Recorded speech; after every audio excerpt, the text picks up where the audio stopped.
Hi, thank you for joining for our sixth Family Business Sustainability Forum, the first of this academic year.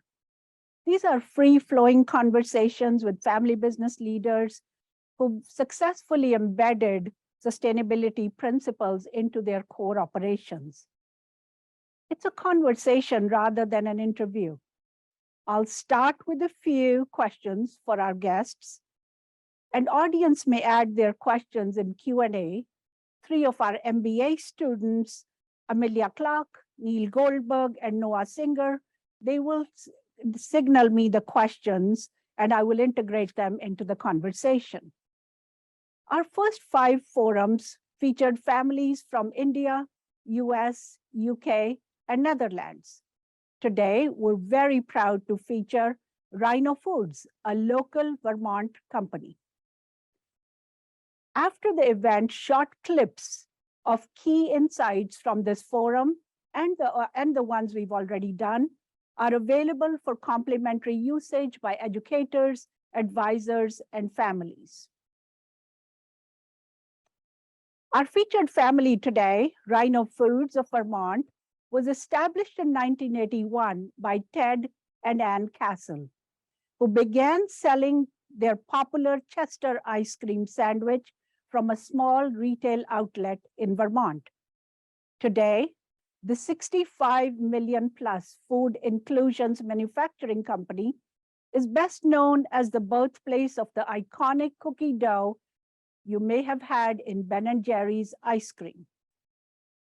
With its do-right ethos and focus on an inclusive culture, this multiple award-winning B Corporation of 250 rhinos is among the best places to work in its industry and manufactures products for some of the largest companies in the United States. Founding president Ted Castle's journey extends to over 40 years, where he has worked to create positive social change through business. A graduate of University of Vermont, he played and coached ice hockey, not just in US, but also in Italy and Sweden. He's passionate about finding innovative ways to support people internally and externally through mutual trust and respect. Rooney Castle, Vice President of Rhino Foods and incoming president, has been a Rhino since 2011, when he started working on the production floor as a batter maker. Since then, Rooney has worked in all sectors of the business and is a self-described, engaged, versatile, and happy Rhino. He's excited about carrying on the legacy and culture of Rhino and helping the business to grow and drive impact into the next generation. We will now play a short video clip to introduce the company before we start our conversation.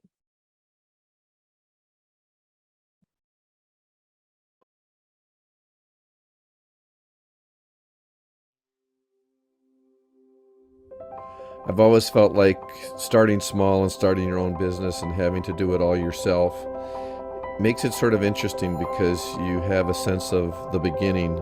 And for me, starting a business and never having been in business, it was really about the journey right from the start. And I guess the Rhino Foods journey begins with cookie dough.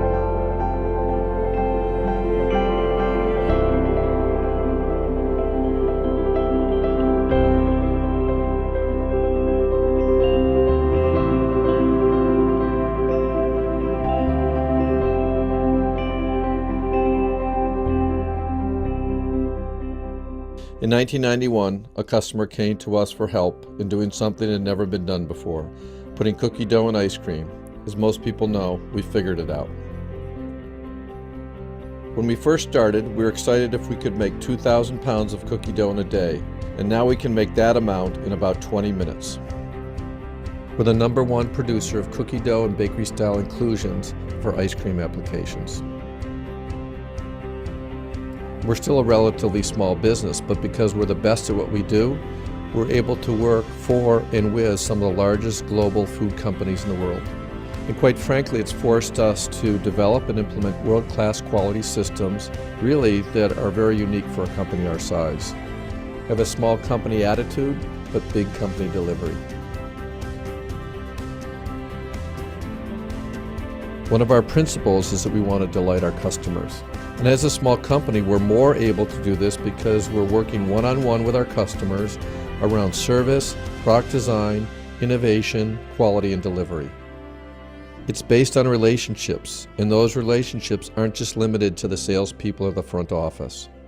The people making the cookie dough or ice cream cookie sandwiches, they know who our customers are because we talk at company meetings about how those specific customers can help us learn, help us grow, or move into a new category. 20 years ago, I decided that in order for people to be part of making Rhino successful, they had to understand where the money's going. We call it open book management, and that means we share all the financial information about how the company's doing with our employees at every level. You know, sharing information is one thing, providing incentives is another. So we created a bonus on goal program that ties measurable internal goals around things like production, quality, safety, to cash payouts for all employees.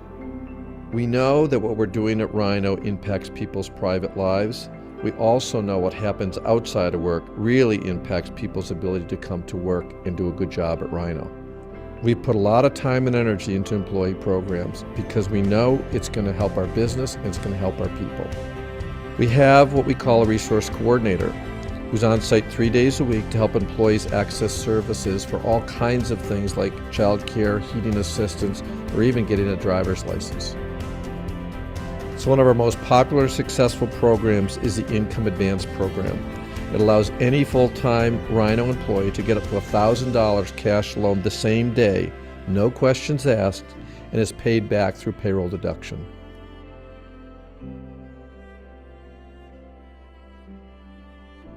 Our journey here is evolving. We're working hard to make delicious products, but we're also working to impact our employees' lives, and on some level, the way business is done.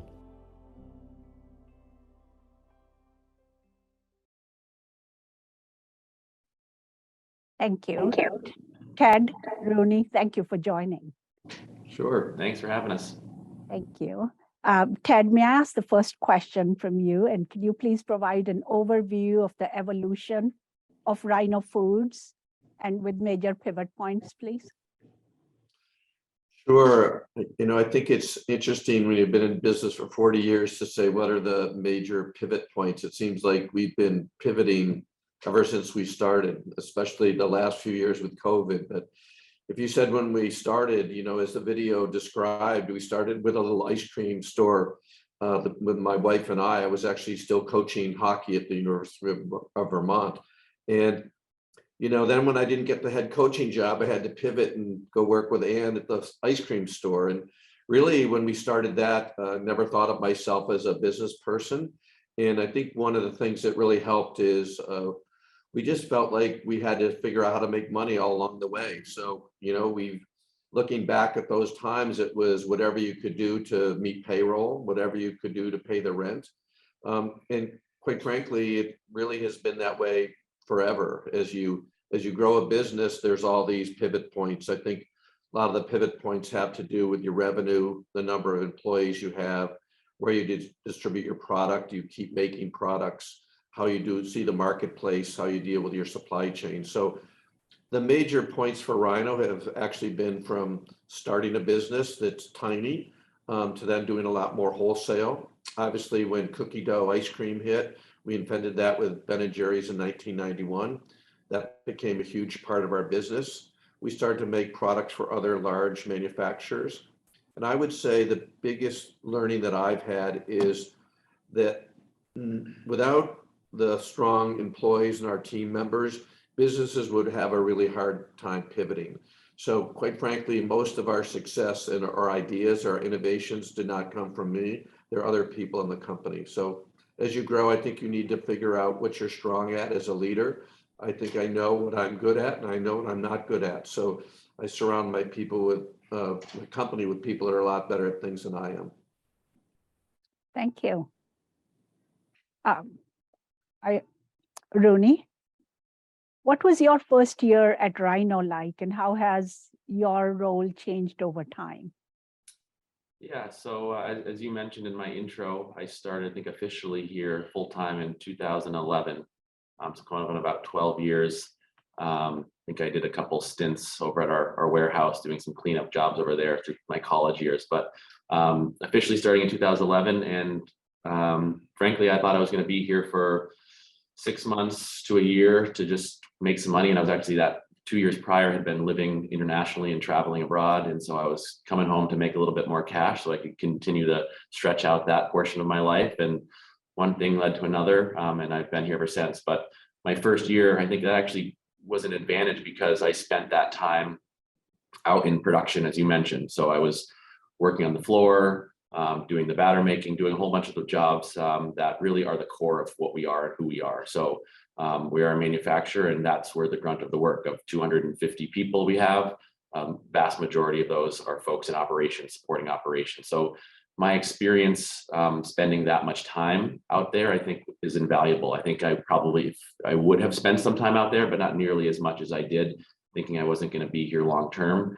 And those relationships that I developed with folks, many of whom are still here, are invaluable. And just the general understanding and knowledge of what it takes to make our product. I think that really helps me as a leader in sort of the position I'm in today. And so after I decided, okay, I'm going to not go back and travel, I'm going to try to stay here and make something happen. My evolution through the business to where I am today was, it's been a long one, and just trying to figure out what the right place to be is. I've never sort of assumed that I would be transitioning into some version of his role, but always kept that as an option that was open, and just saw this as an opportunity that was too good to pass up. Feel very fortunate and privileged to have this opportunity, and wanted to make the most of that. So spent a lot of time learning different areas of the business, and one thing led to another, and probably it was about 4 or 5 years ago, we sat down and said, okay, like, I think I do want to make a shot at transitioning this business to the next generation in some form of leadership. And so what would that look like? And so that's where we are today with Ted. In theory, if we stick to the plan, is transitioning out more from the president, more of the day-to-day activities, to a bit more of a founder role by the end of this calendar year, at which point I will step in and try to keep moving the ship in the right direction. So sounds like he's kicking me out, doesn't it, Dita? I don't know. He's asking you to rethink there, it seems. So Ted, you mentioned the importance of people in your describing the evolution. What motivated you towards that thinking? And how has it changed over time? There's a lot of talked about in business about sports and coaching and how to lead as a supervisor. And I don't like to overplay that, but I do believe it was an important aspect of myself and my leadership style. When you're coaching a team, you're always trying to figure out how do you help your players excel and be the best they can be. You also can really hold people to high standards to be able to make the team and be able to play. I think when I first started Rhino and we were a small business, I actually didn't bring my coaching mentality or thinking into the business. I would describe myself as a nice guy boss, and really didn't hold people accountable to what it meant to be part of the team. And when I decided to really think about that in a different way, I think that really helped the business excel. So, and then I think living in Vermont, we are fortunate that we had Ben & Jerry's as a leader. They were one of the first companies that talked about social responsibility and the 3-part mission. So we have a lot of great businesses in Vermont. I think just being in this state with a culture of caring about people and caring about the environment really influenced me to try to say, as we grow and we become more important in this area, how can we take that mantle and do a good job with our employees? So I think it was a learning opportunity for me over time. Thank you. I'm going to first ask Rooney and then maybe turn to Ted with the same question. You have a number of people-focused initiatives. Which one is your favorite and why? I never like to pick favorites, but I think what's unique about, and it's hard to pick a favorite because each of the programs I think we've had have been developed to serve as sort of a different need to impact all of us in a different way. And so each one brings its sort of unique flavor, importance. But, and as also I would say, as Ted mentioned, what's unique about these is these aren't top-down ideas. They don't tend to be things that like, certainly it's not the two of us sitting around thinking of them, or even sort of the top leadership. It tends to be the folks who are experiencing most of the hardships that the programs are designed to solve that sort of cultivate the idea and bring it forward. And I think that's the culture we want to have, is people who are feeling the impact of whatever it may be, feel like they have a voice and a place to go with that. And then hopefully as a leadership team and as owners of the company, we can figure out how do we deliver on that. So with that said, I think a good example would be our program that the video quickly highlighted called Income Advance Program. And that's essentially was born out of the concept that we were realizing we were losing actually a lot of good employees because of situational emergencies that just happen in life. And we sort of found out that a lot of folks, and the stats we know today are roughly around 40 or 50% of Americans don't have $500 or more in a savings account. So when something happens, like a car breaks down, a hot water heater breaks, childcare has to close. And so if you don't have some sort of a place to turn to for that sort of quick hit emergency fund or a family member to turn to, things can quickly spiral. And we were losing employees because of those situational emergencies, not because they didn't want to be here, but when life happens, we tend to choose, family over occupation if push comes to shove. So this program was designed to say, how can we get, rather than people coming to Ted and saying, hey, I need $500, can I borrow $1,000? We ended up partnering with a local credit union and now have a loan program where somebody can come in day of, no questions asked, and receive up to $1,000, not from Rhino. It's facilitated by Rhino with the local credit union, but the money actually comes from the credit union. And the beauty of that is not only do they get sort of that quick access to cash, it's not, complicated with Ted or the business trying to do some funny things with like advanced paychecks. But it's from a financial institution, and therefore there's some credibility to that. And what starts to happen is as the loan is being paid off through payroll deduction and they're out of their weekly paychecks, they start to build credit. A lot of these folks who are doing this previously hadn't had any relationship with a financial institution, so they're not building credit. And in this case, that really is a key component. And what happens is after the loan is paid off, unless the employee opts out, which 97% typically do not, that $50 that's coming out of their paycheck now goes into a savings account. So through this program, they get through the situation and then they start to build that savings so that should another situation arise, hopefully this time they have somewhere to turn. So overall, it's like one of those things that we just sort of came up with out of this business need. It makes just like tons of business sense. It takes a lot of strain off of our people and culture team and just off of the business, and is a great solution. So if somebody comes in need, that we have this like really easy tool. So I think that would be probably one of my favorite, just because of how impactful it is. Thank you. And Ted, do you have another one? I know you're working to expand that program beyond Rhino, but did you want to share that or another program?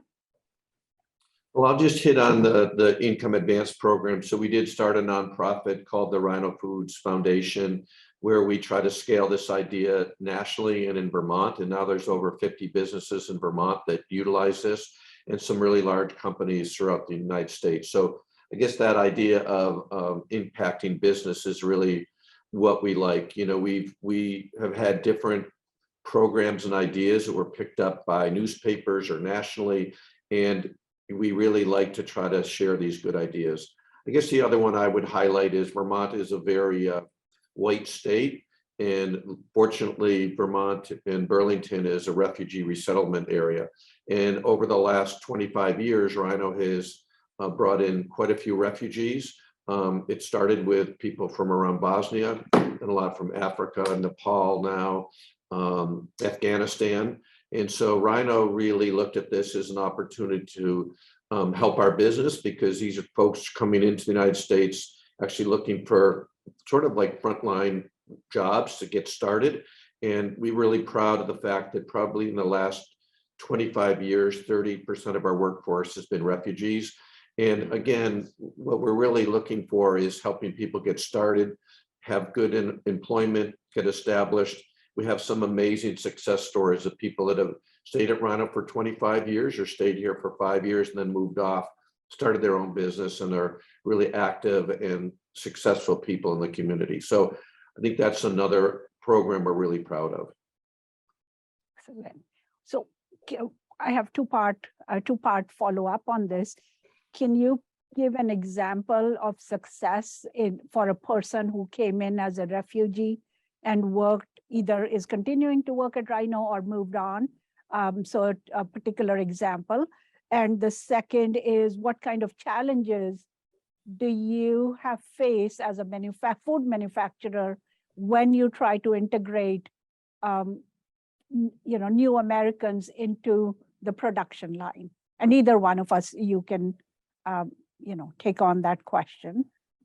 I'll do the first one. I think that at the beginning, we were always sort of bummed out and upset when someone left. And what we realized was just getting started. I mean, people in America don't realize how hard it is to come as a refugee, how little support you're actually given. You really need to get up and get going right away for housing. So, I mean, a successful someone that stayed here is Muaz, who's been a team leader. I think he's been here for just over 20 years.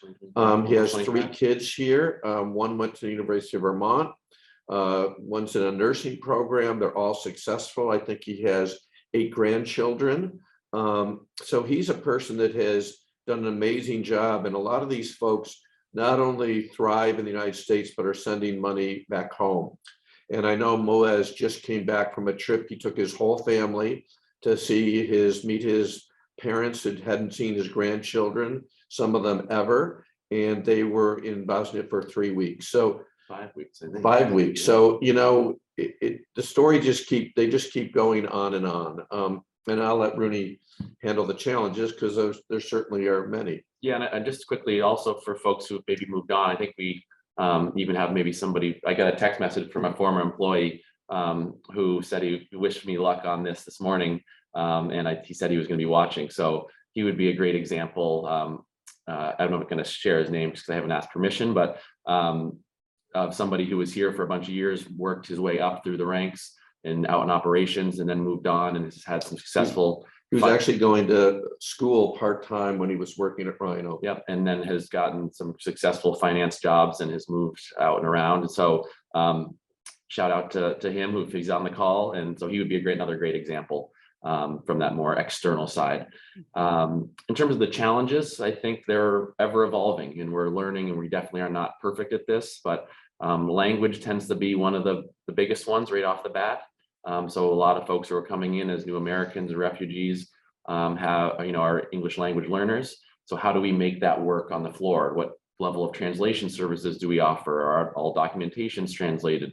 So that definitely has posed its challenges, but we've done a variety of different ways to try to support that through offering Rosetta Stone classes. We currently are running on-site, in-person English language classes with a trained teacher here. So a whole variety of different ways. We bring in translators for our orientations. Another one is just cultural differences. So, being open and ready to sort of learn from how different people approach different situations. And I think the biggest thing that we try to do is not have people come in with their differences and have them, drop those differences and cultural differences at the door and assimilate to how we do things here. There are certainly certain things we need to do to be as a food manufacturer, but we really want people to bring those cultures and customs here so that we can learn and grow and have our community be open and accepting to those who are coming in. It doesn't work if we try to say, great, we recognize you sort of are coming from this different situation. Now, here you are, this is the Rhino culture, like live into it, drop everything. It needs to be a balance of sort of acceptance. And, we've had successes with that, we've had challenges, but it's the type of thing we sort of are really passionate about. So we sort of stick with it. Thank you. I'm going to throw one more question there. Diwali is right around the corner for us. And it's unlike Christmas, it's not on the same day every year. And I know you have employees for whom that is the most important day in terms of festival of the year. Say 20% of your employees want to take the same day off. How would you manage an operating? How do you manage an operating manufacturing operation? Yeah, we used to have to deal with that situation because we didn't offer Diwali or other, outside of the major sort of US holidays. We didn't offer those as paid days off. And so when we'd have 20 people, especially like our second shift, the sanitation shift, was a heavily group that was a lot of folks from Nepal who celebrate Diwali. And we were like, how do we handle this? And so for many years, we sort of made it work. We juggled around it. We sort of maybe cut back some lines. And then we said, you know what, if we're really committed to this, what would it look like to be more inclusive? What if we offered these as paid days off, not just for those folks, but for the entire company? And so we now do that. So Diwali is a paid day off for the entire company. We shut down and we speak about we give people the opportunity to share about what this event is and why it's important to them. And so that we can celebrate it together. It's not just known as like, it's a free day off for all of us. And that was a huge deal. And we also did that for Ramadan. So we recognize and we work with the community's leaders here within our own sort of Rhino employees to pick those days. They're often sort of floating holidays. And so we have to be flexible around what day and work with those Rhino employees who celebrate, and also with partners out in the community, maybe in the temples or different sort of spiritual leaders, figure out what would be the best day off and how can we be supportive of that. So that is a great example of how we're trying to be more inclusive. And I can say that's one of my favorite Rhino memories, was announcing at an all-day company meeting we call Rhino Day, the addition of those two new holidays. It was like, holy moly, it was awesome. Like, there was tears. It was just incredible. So. And the other thing that was great about it, not to go on too long here, was all the white Americans that don't celebrate those days were like, oh, I can work that day. That's no problem. And we're like, no, you need to understand, just like you said, Deeta, like, do you want to work on Christmas? No, well, they don't want to work on Diwali. So I think that it goes both ways. We're obviously supporting our folks that have different situations and different holidays, but quite frankly, we're trying to educate other people that don't understand this around diversity and inclusion.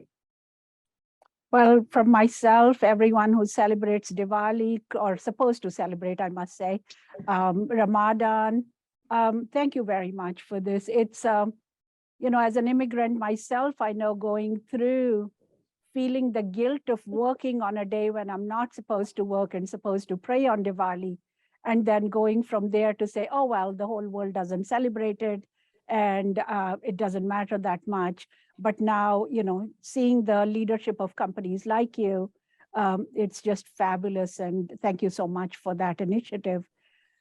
My next question comes from the B Corp. And this is a question that I get often asked as a family business educator and researcher, is other business families who are wondering whether and why to join the B Corp movement because of the time and resources it takes to invest in it, from manufacturing operations or whatever other demanding businesses they might be running. So why join? I know you're both very active in that movement. And what would you say to those people? That's the short version.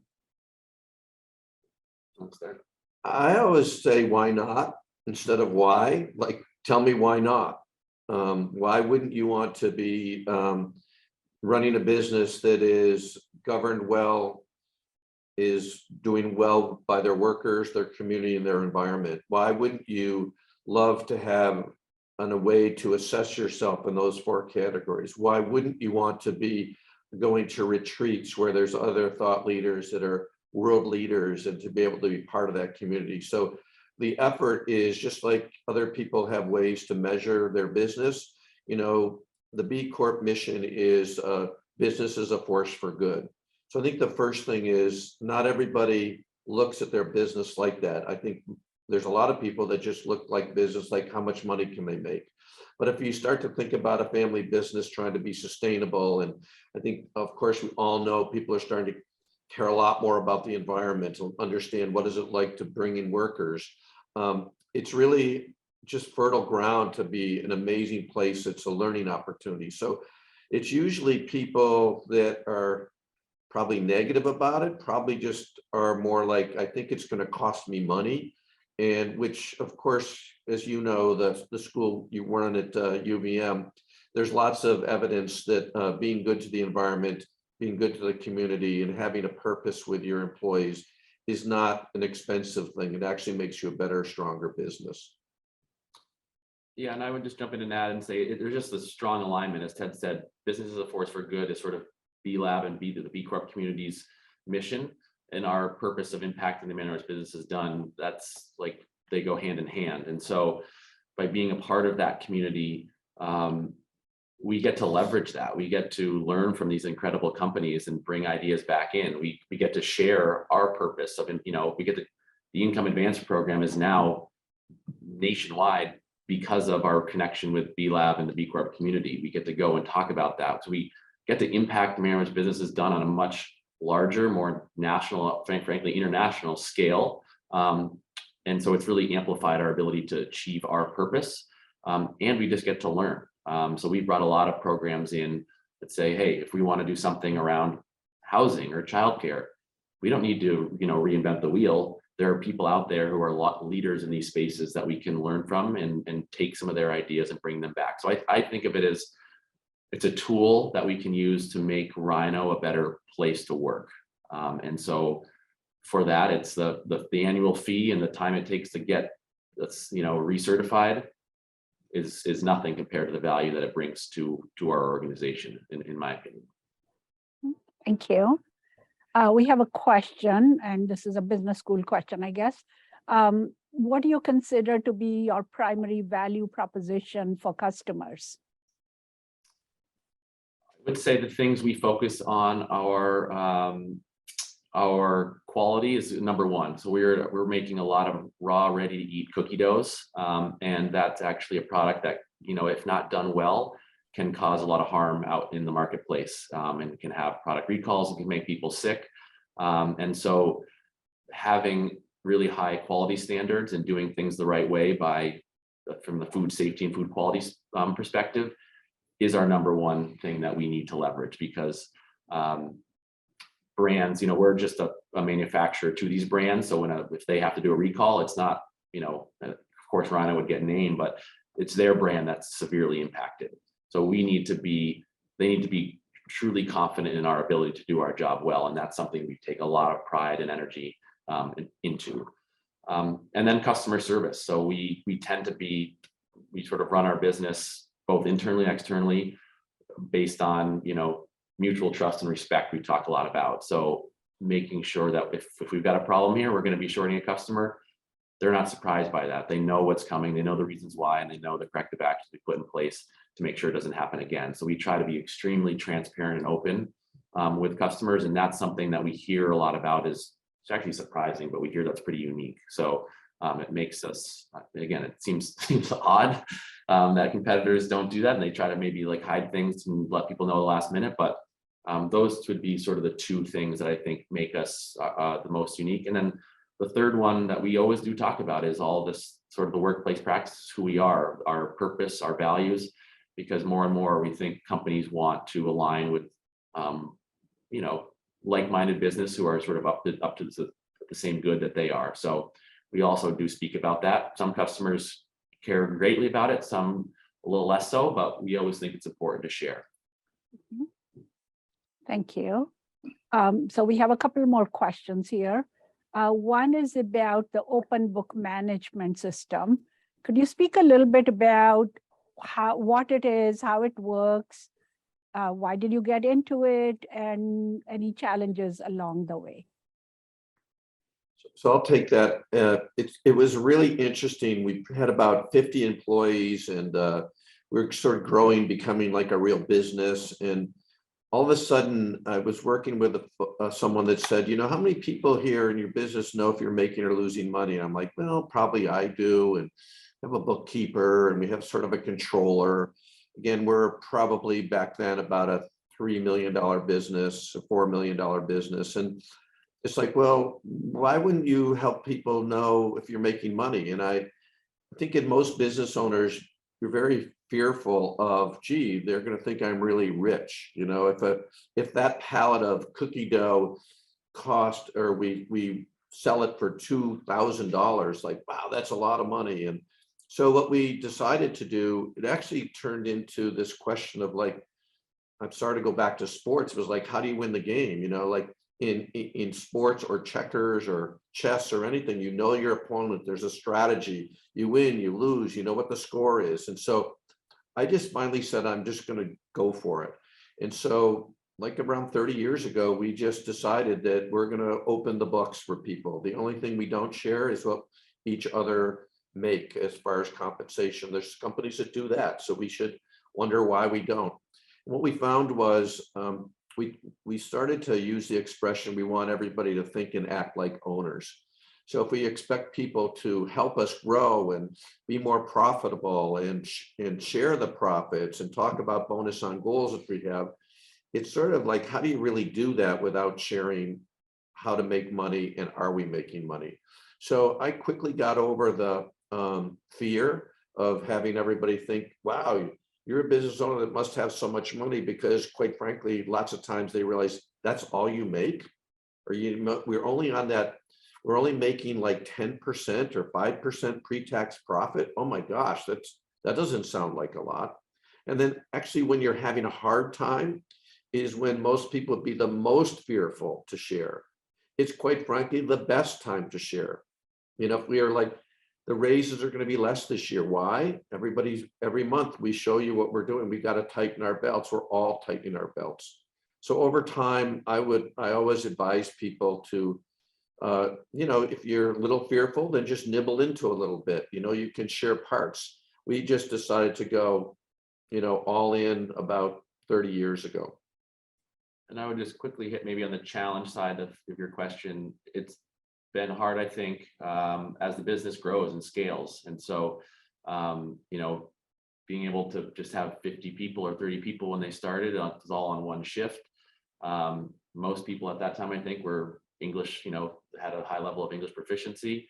And so now 250 people, 3 shifts, so 24 hours a day, a lot of different languages, a lot of different familiarity and level of comfortability with looking at financials and graphs and things. So how do you make that digestible for people all throughout the organization? And so that becomes the challenge of what information do you share? It's less about what information do you share, but how do you share it so that it's valuable to everybody. And so that to me is as I think about how do we sort of sustain open book management going forward, how does that happen? How do we make sure the folks who are just arriving in the last few months from Afghanistan start to, when the time is right, they start to be able to tap into that? Because right now we don't have a great way for them to do it. So we need to figure that out. Well, when we were doing our research, some employees talked about an app that you have for them to track what they are doing. Can you speak a little bit about that, please? An app that we're doing? Well, do you mean an app that they can track it? Yeah. Yeah. So during COVID, one of the things COVID that helped businesses is really start to utilize technology in a different way. We all couldn't, we have a company meeting where 3 shifts, we have 3 company meetings with 60, 70 people in a room. We couldn't do that for over 2 years.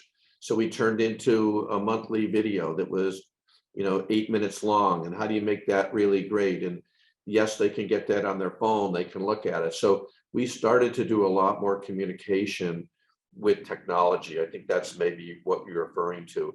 And again, you're constantly trying to figure out what is the information to share that is digestible and understandable. And as a manufacturer, we've really improved with the idea of how much do we need to make in a day?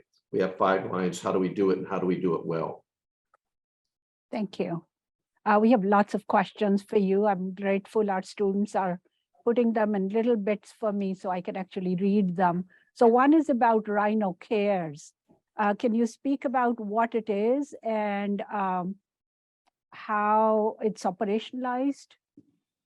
Yeah, so Rhino Cares is our sort of like our employee volunteer group. So it's a group that's focusing on our civic engagement and giving, if I was going to say. So how do we like really maximize and leverage one of our principles, which is a community principle? We speak in that principle about financial support, time and energy into the community. And so that's our team. It's sort of an internal team that sort of branded themselves as Rhino Cares that really helps us maximize that. So they have a budget, an annual budget that they can work from. So as donation requests come in, they go through to the Rhino Cares team so they can figure out what organizations they want to support and at what levels every year. And they're getting us out, us being all the Rhino employees, involved in community events. So just 2 weekends ago, they got us a team in the Pride Parade in Vermont, in Burlington. This weekend, we're doing the fire truck pull for Outright Vermont.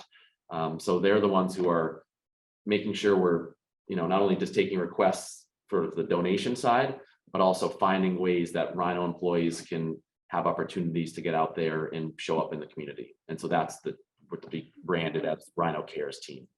I think that to add on that, like, how did we start with that? As you start growing a business, you start getting hit with like donations, give me to this, give me to that. And I started doing that. Like, I'm starting to be the one in giving donations and no one in the company knew what we were donating to. And I'm like, so why does that make any sense? So, Ann and myself, if we want to donate, we do it privately. We do it as individuals versus I want the people in the company to feel really good about what we donate to and why we donate to it. We also decided, I think it was about 8 years ago, everyone is paid. We give them 8 hours paid time off. And we also give them $50 that they can donate to any charity of their choice. 8 hours paid time off for volunteering. For volunteering, right? In addition to their other paid time off. So it's it's trying to actually engage people that maybe have never done a lot of that, quite frankly. So one of the things we talk about is how do we help our people grow? We've had people say, I've never volunteered in my life. Now I volunteer all the time. And the first time I ever did was with a Rhino team. So that's a success for us because that's that idea of business making a ripple effect of caring in your community. Thank you. Question about the size of customers. The companies I've mentioned and are large. So do you have any minimum size for which you would do R&D or market your products to? Yeah, we definitely do have sort of thresholds and volume thresholds. What tends to allow us to work with smaller companies is we'll work with distributors. So a company like Dot Foods, for example, will help service sort of the more quote unquote mom and pop shops or the smaller folks who can't take a pallet of product or a truckload of product. So we would work, with customers who take multiple pallets or multiple truckloads, we can do that directly. But those who sort of maybe need a case here, a case there, think like locally, like an Al's French Fries type place, they would work rather than directly with Rhino Foods, they would work through one of our distributors so we can make sure we're able to service those smaller accounts. Sounds good. Yeah. Thank you. Lots of questions. I'm going to keep sending them your way. Is employee exchange program. Can you speak a little bit about it? How does it work? Any lessons learned through it? Sure, that started years ago. It was when Ben & Jerry's was a big part of our business. We had just moved over to the new building and they decided that they had too much cookie dough on hand in their inventory and too much finished goods. And they came to us and they said, here's the new orders and we don't need as much product. And back then we had about 60 employees and we realized, whoa, what are we going to do with all these folks? And we got everybody together and said, what could we do besides lay you off? And we actually came up with this idea of turning ourselves into a temp agency. And that's what the quote employee exchange means. And so we're a seasonal business. So now, in fact, we have employees right now that are over at Lake Champlain Chocolate. So it's soon to be. And, the idea is that it takes so much time to bring people on, train them. And a lot of companies talk about their employees are the most valuable asset, but the minute they don't need them, they're out the door. And so we want these folks to stay. And so we have this create employee exchange, and it only really works when they're going to be gone for maybe 2 to 6 weeks, 8 weeks, and then we bring them back. And so that probably is a good example of being innovative. And people might say, wow, why are you doing that? Well, it makes good business sense. We're a seasonal business. So as we find other people are counter seasonal to us, it helps us, quite frankly, save a lot of money in our slow season. And it's a great opportunity for, we build this as something that it's a great opportunity for employees to go get a different sort of flavor of something that's out there and a new experience. And they get to be ambassadors for Rhino, and, they get to go get a bunch of free Lake Champlain chocolates while they're working there. And, because again, we tend to be a little bit slower come into the Christmas and winter holiday season. And that's when Lake Champlain Chocolates is really, really busy. So it also is a good engagement tool for having employees feel like they get a little bit of a break from this regular thing. They can go share some things about what we do here. They also often come back with good ideas of something they may have experienced there. We can try to figure out how do we learn from that and incorporate it into our business. So it's been a really successful program all around. Thank you. About good ideas, can you think of any ideas that you learned from other B Corps that have been implemented at Rhino? Volunteer time off that Ted just mentioned, that was something we learned. There's people who do a lot more. We do 8 hours a year for employees, even like a King Arthur Flower, they do 40. So, but that was an idea that we learned. I think the other thing is we have formalized an approach we call inclusive hiring, where we don't do background checks. And we're really bringing people in the door to try to help them succeed. And there's quite a few B Corps, Grayston Bakery is one of them, but others that have really not only experimented with that, but championed it. So I think this idea, like, if you think of that business as a force for good, as a movement, and you think there's so many people doing so many great things in the B Corp community worldwide.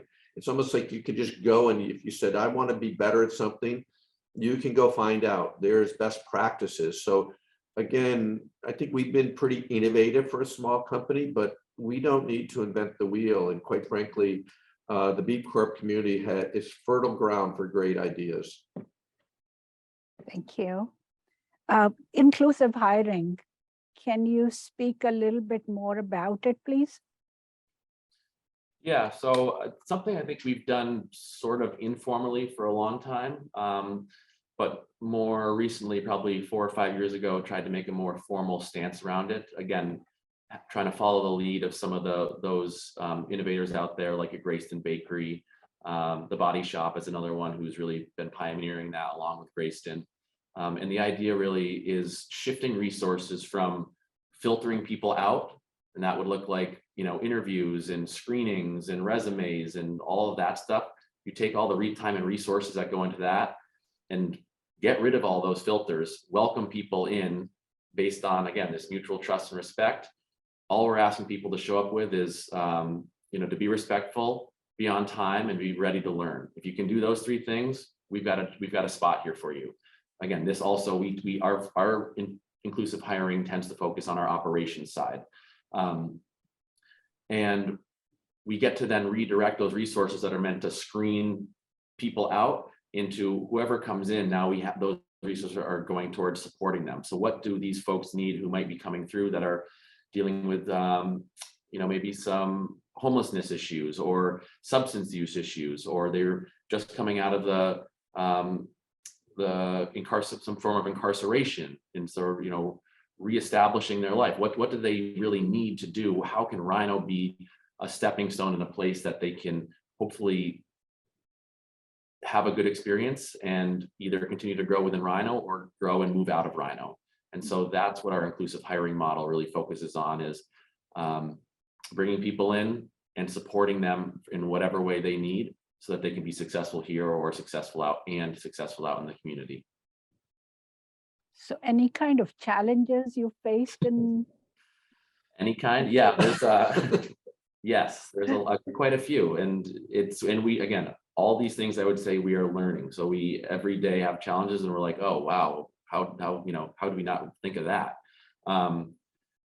But yeah, you do have a ton of challenges. You've got people who have been, we do a lot of work with folks who are in different forms of recovery. So, and whatever journey that is. And so how do we actually be, if we say we're a recovery friendly workplace, how do we actually be one? If you're somebody who's 5 years sober and you see people in the parking lot or hearing about people using substances, that's not a safe environment. So how do we create a safe culture without like a police state? So if we hear of situations that are happening, like we don't want more lights, more cameras, more security. How do we like generate that culture that creates that? And so the challenge is these types of things, trying to figure out how to bring folks in from all of us are coming in with our own sort of situations, and how do we support all people in a way that still maintains and aligns our culture and doesn't it doesn't cause problems in other areas. So there's a ton of challenges, but they tend to be worth it because the success stories and the opportunities we've seen work out are amazing. Thank you. Castle family and Rhino Foods.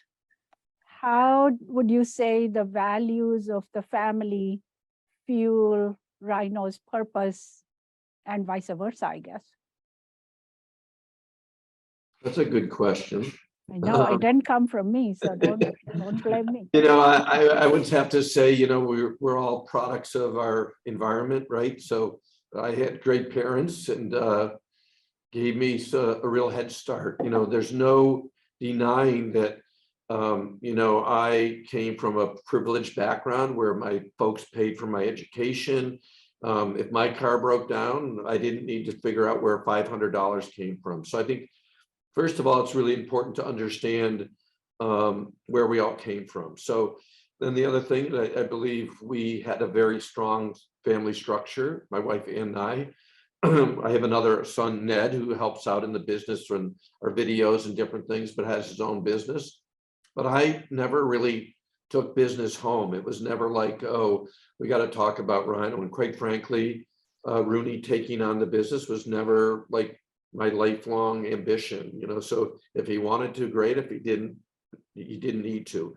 So again, that doesn't mean that's right. It just means how we've sort of stayed true to our beliefs. So I think that's probably how I don't even know if that answers your question. I think that the values that I was given about, I think I'm a compassionate person. I'm empathetic. I'm a relatively good listener. I like to try to help people. So, that I was never a business guy, right? So it's more about having a team and being successful and figuring it out as you go. Yeah, I think that piece around not feeling, I think I'll speak a little bit for my brother and I, in that we never felt pressure to take on like this, this family business. I think if that was there, I wouldn't be sitting where I am today. I really appreciate that both my parents let us each sort of figure out what we want to do in our journey. And I think that's a really unique and important piece of this. And at the same time, and then I would sort of echo, the opportunity and privilege I have to be I'm in the seat I'm in because of, the privilege that I was born into and the privilege that Ted was born into. And so that brings with it a feeling of some level of obligation to recognize that, be aware of it. It doesn't need to mean I need to be ashamed of it, or, it's not like I haven't worked hard to be successful in this role, but it's important to recognize that I'm here for a variety of different reasons, some of which are earned, some of which are unearned. And so I feel a responsibility to keep that with me and to think about that and that's why it's really important as we think about what's the next step here in the legacy is how do we continue to do the work we're doing? Because I think that's what makes Rhino super special. Thank you. Turning to the contextual factors. So family is important and it values continue generation to generation. What about operating a business in Vermont? Challenges, opportunities for that? You already mentioned the other businesses, B Corps that are in the region and Yeah, beneficiaries? Yep. Yeah, I think again, we're in a sort of a hotbed of like-minded businesses. So, what we're doing now is not super unique, and we can continue to sort of learn and grow from partners around the community. The other advantages tend to be because when we sort of need to bring people on and hire folks, there's a lot of folks in Vermont, in the Burlington area and surrounding areas, want to more and more work for businesses who are doing things in a different way and are doing things in a responsible way. So that helps us from our recruiting and our retention standpoint. Challenges, there's many. It's expensive to do business in Vermont. We're trucking product all across the country. Vermont is not an easy freight lane. So especially as post-pandemic and driver shortages and trucking shortages, that's only exacerbating it. But that's always been a challenge versus if we had a hub in Chicago or certain areas that are more on that route, on those routes. And yeah, I think those were some of the major ones. Yeah, I would just say that's what I like about a family business. I don't have anybody telling us that we should open a place in Chicago. I don't want to open a place in Chicago. Why? Because I didn't want to travel that much. So, yeah, I've been fortunate to have Rhino last this long, right? So it's been allowed me to have the lifestyle I want for myself and my family. It doesn't always work that way. Quite frankly, it most of the time doesn't work that way. But certainly we've limited the business in many ways, but we've done it because we want to remain family owned. We don't want venture capital. We don't want to, what's important to us is not how big we are, it's how good we are. So that's a lot different than a lot of people that run their businesses. So we have about 3 minutes left, and this is a question from students. I'm sure business school graduates or soon to be graduates. Any advice for them in terms of if they would like to work with a company like yours, what do you seek and what would you like to see in your employees? I tell people that you should really almost interview the company. You walk in, they probably have some fancy sign on the wall that says they're this and they're that. And I think it's really trying to walk around, ask people, do they live into their values? I mean, we have what we call principles here. We're not always great at it. But I think when you walk around here, I know your students, when they walk around here, after about an hour, I say, so what did you see? And if they can't find things where we value our people and don't see multiple areas where that exists without just being signs on a wall, then it's real and it's alive. So I really believe if you're interested in that, there's plenty of ways to figure out. And it's almost like you really have to dig in and ask lots of questions. Thank you. Last couple of minutes here. So aspirations, what do you hope for Rhino and your family over next decade or two? Yeah, I'll jump into that because I'm hopeful that I don't run it right into the ground, right? So, it's amazing what's been established both by my parents, but also the company. This isn't something that Ted and Ann built. It's something that has been built by all of the Rhino community. And so how do we sustain that for another 40 years and make sure that we're still here and still driving impact? That to me is the number one thing. I think the transition also is important to make for our family, to make sure we do it in a responsible way so that, we're a super close knit family. We want to remain that way. Business and money can rip people apart. So we're being very smart and intentional about how to make sure that doesn't happen. And then just from like an impact perspective, I think I see our next phase is how do we really get more involved and be a supporter and a champion of social issues that are impacting our employees, our community, and our country at the moment. I think Rhino's historically stayed a bit away from issues that could be sort of deemed political. And I think I see these now, a lot of these issues that we're talking about aren't political issues, they're human issues. So, reproductive rights, that to me is a human issue. Having women be able to have autonomy over their bodies isn't a political issue, that's a human issue. Racial justice issues, we've stayed away from that because it can be sort of a hot button in a political issue. That's not a political issue, that's a human issue. So how can we leverage our position as business leaders in a business in this community to to make sure we're driving impact in those areas. And so that's an arena that I really feel strongly about. I'm beginning to dig into more, especially issues around racial justice. There's a lot for me to learn. There's more for me to unlearn to then be able to relearn. And so it's really important to me that our business starts to play in those arenas and becomes a player rather than sitting on the sidelines. Thank you. And Ted, for you? I hope he's successful in doing what he just said, you know, and I think it's really important to, sometimes we get interviewed and it's it's about Ted and Rooney and Ann and Ned, and it's really about the people that have worked here for 40 years. You know, we have 250 people now, but we have a lot of people that have moved on and have great positions all over Vermont and all over the country. And they're, it's really the people that build the business. You know, we have a good product.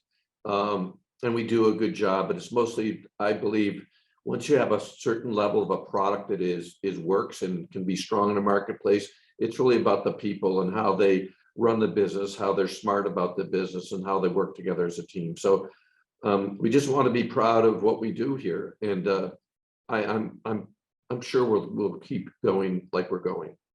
I don't have any questions.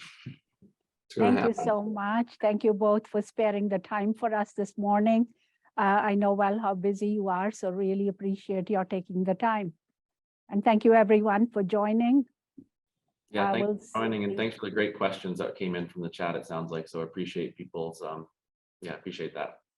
Thank you, Dita. Thank you. Bye now. Bye. Bye, thank you.